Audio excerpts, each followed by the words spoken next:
Ma'am मेरी wife ऑरल sex करने के लिए राजी नहीं है, उसे कैसे मनाएं। तो कहानी समझ में आ गई आप लोगों को। इसी टॉपिक के ऊपर इस वीडियो में बात होगी, तो लास्ट तक बने रहिएगा। लव मेकिंग के दौरान ज़्यादातर मर्दों को ऑरल सेक्स करवाना, अपने पार्टनर से अपने पीनस को सक करवाना पसंद होता है, लेकिन इसके बिल्कुल विपरीत ज़्यादातर महिलाओं को ऑरल सेक्स करना पसंद नहीं होता। और अगर किसी की वाइफ बहुत ही ज़्यादा कंजर्वेटिव है तो छूटते उसके दिमाग में एक ही थॉट चलता है और मुंह से यही बोलती है कि जिस जगह से तुम मूत्र विसर्जन करते हो उसे तुम मुझे मुंह में लेने के लिए बोल रहे हो। यक, मुझे नहीं करना। अब हस्बैंड अपनी वाइफ को मनाए कैसे, वो तो परेशान है। तो सबसे पहले आप इस चीज़ को समझिए कि किसी भी बात को रखने का, उसे प्रेजेंट करने का एक तरीका होता है। आप डायरेक्टली किसी भी चीज़ के लिए मत बोलिए। तो यहाँ पर आपको उसके माइंड सेट पर काम करने की ज़रूरत है, और माइंड सेट किसी भी इंसान का एक दिन में चेंज नहीं होता। तो सबसे पहले आपको क्या करना है, अपनी वाइफ का टाइम देखना है कि किस वक्त वो फ्री रहती है, जिस वक्त वो फ्री होकर आपसे खुलकर बात कर सके। खाली टाइम आपने देख लिया, अब उससे बात करना शुरू कीजिए। कॉन्वर्जेशन इज़ अ की। किसी भी नतीजे पे पहुंचना है, बात करनी बहुत ज़रूरी है। और जब आप उससे बात करें तो एकदम से ऑरल सेक्स की बात ना करें। आप नए नए अपने सेक्सुअल आइडियाज़ उससे शेयर करें, उसकी फैंटेसी भी उससे पूछिए और अपनी फैंटेसी, अपने सेक्सुअल आइडियाज़ उसे बताइए। तो यहाँ पर आदान प्रदान शुरू कीजिए, बातों का, सेक्सुअल आइडियाज़ का, अपनी फैंटेसी का।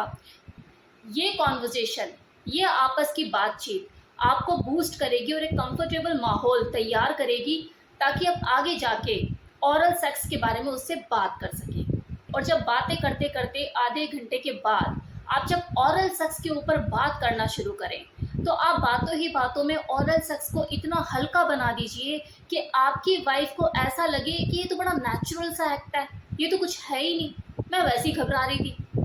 अगर आप दोनों लॉन्ग टर्म रिलेशनशिप में हैं या फिर मैरिड कपल हैं, तो जाहिर सी बात है सेक्स भी काफ़ी टाइम से हो ही रहा होगा। जब आप बातचीत शुरू करें तो एक दूसरे से अपने रूटीन सेक्स के बारे में बात करें कि किस तरह के एक्ट आप करते हैं, कौन से एक्ट में आपको ज़्यादा मज़ा आता है और कौन से एक्ट में आपके पार्टनर को मज़ा आता है। ऐसे करते करते करते करते ऑरल सेक्स की बात को उठा दीजिए और उसका मूड बनाने की कोशिश कीजिए। आप बोल सकते हो अपने पार्टनर से इस बारे में कि यार मुझे कुछ नई चीज़ एक्सपीरियंस करने का मन है, मैं देखना चाहता हूँ कि जो और आदमी लोग ये ऑरल सेक्स करते हैं उन्हें क्या मज़ा आता है, और ये मुझे तो तभी पता लगेगा ना जब कोई मेरे साथ करेगा, और मुझे करके देखना है इस चीज़ को। क्या कहती हो तुम, तुम्हारी क्या राय है। और एक चीज़ और, बिल्कुल सेल्फिश ना बने, अपनी वाइफ को ये भी बोले कि मुझे करवाना भी है और मुझे करना भी है, तो मुझे ये भी देखना है कि तुम कैसा फील करती हो, तुम्हें कैसा लगता है। तो ये तो चीज़ जब तक हम एक दूसरे का ऑरल सेक्स करेंगे नहीं तो पता कैसे लगेगा।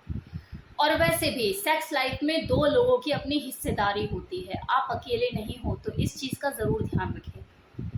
कॉन्वर्जेशन को आगे बढ़ाते हुए आप अपनी वाइफ से दोबारा पूछ सकते हो कि मुझे इस ऑरल सेक्स को एक्सपीरियंस करना है, क्या तुम कंफर्टेबल हो। ये बोलकर आपको उसका ओपिनियन जानने की कोशिश करनी है, बजाय इसके कि आप उसे कमेंट पे कमेंट करें।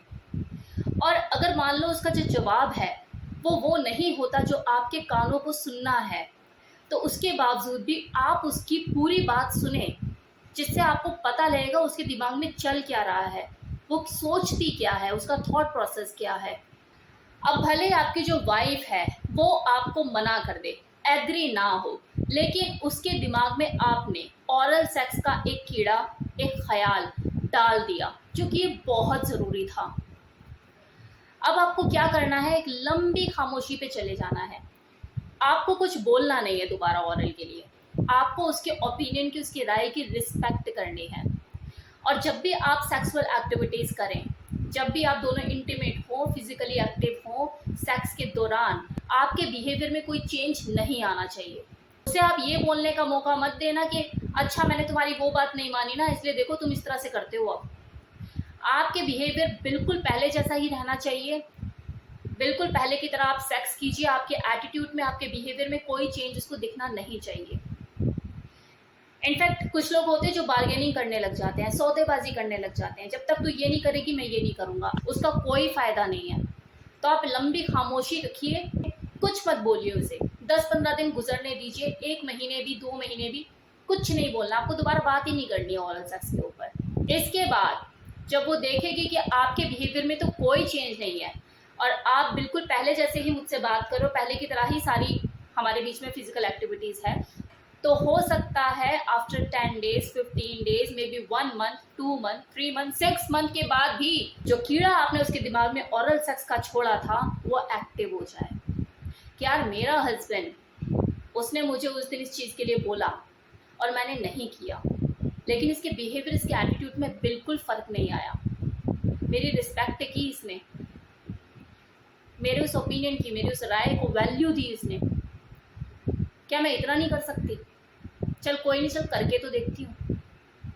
लेकिन ये थॉट उसके दिमाग में तभी आएगा जब आपके बिहेवियर में कोई चेंज नहीं आएगा। देखिए, कुछ महिलाओं के लिए जो ओरल सेक्स होता है ना, बहुत ही स्केरी फीलिंग देता है। उन्हें ऐसा लगता है कि यार मेरा कहीं गला चौक ना हो जाए, मुझे वॉमिट आ जाएगी। तो यहाँ पर ज़रूरी है कि आप वो वजह तलाशिए कि जो आपकी वाइफ है किस वजह से डिसएग्री है, उस वजह को तलाशिए, उस पर काम करना शुरू कीजिए, उस डिस्कम्फर्ट को दूर कीजिए। और चलो इन फ्यूचर आपकी जो वाइफ है वो ओरल सेक्स करने के लिए एग्री हो जाती है, तो आपको उसे और ज़्यादा कंफर्टेबल बनाने के लिए, ताकि आपकी वाइफ और ज़्यादा कंफर्टेबल हो जाए ओरल सेक्स करने के लिए, सबसे पहले तो आप इनिशिएट लेना शुरू कीजिए, खुद से आप पहल कीजिए। पहले आप उसका ओरल कीजिए, बाद में उसे इनवाइट कीजिए खुद अपना ओरल करने के लिए। और दूसरा पॉइंट, आप ओरल सेक्स को जस्ट फोर प्ले का पार्ट बनाइए। शुरू में उसे स्पेशल अटेंशन मत दीजिए, उसे प्रॉपर सेक्स वाले गेम में ऐड मत कीजिए, फोर प्ले तक ही रखिए। थर्ड पॉइंट, उसे अपने कंफर्ट के हिसाब से ओरल सेक्स करने दीजिए। आप उसके ऊपर कुछ ज़्यादा प्रेशर मत डालिए, मतलब उसका सर पकड़ के इन आउट मत कराइए। अपने हिसाब से जैसे उसे लग रहा है उसे वैसे करने दीजिए। परफेक्शन धीरे धीरे आती है, शुरू में मत उसके ऊपर प्रेशर डालिए, वरना पता लग रहा है अभी तो वो राजी हुई है, बीच में बोला हटा चलो मुझे नहीं करना, पता नहीं क्या अपने तरफ से कुछ भी बोले जा रहे हो और इतना वो कर रहे हो प्रेशर मुझे। तो इसलिए नॉर्मल रहो, इसलिए शुरू में ज़्यादा एक्साइटेड मत हो, उसका इंटरेस्ट डेवलप होने दो, उसे लगे कि हाँ कुछ अलग है, कुछ डिफरेंट है। लेकिन आप ज़्यादा प्रेशर बनाओगे तो उसका दिमाग कहीं और चला जाएगा, वो कंफर्ट ही फील नहीं करेगी, बाद में छोड़ देगी।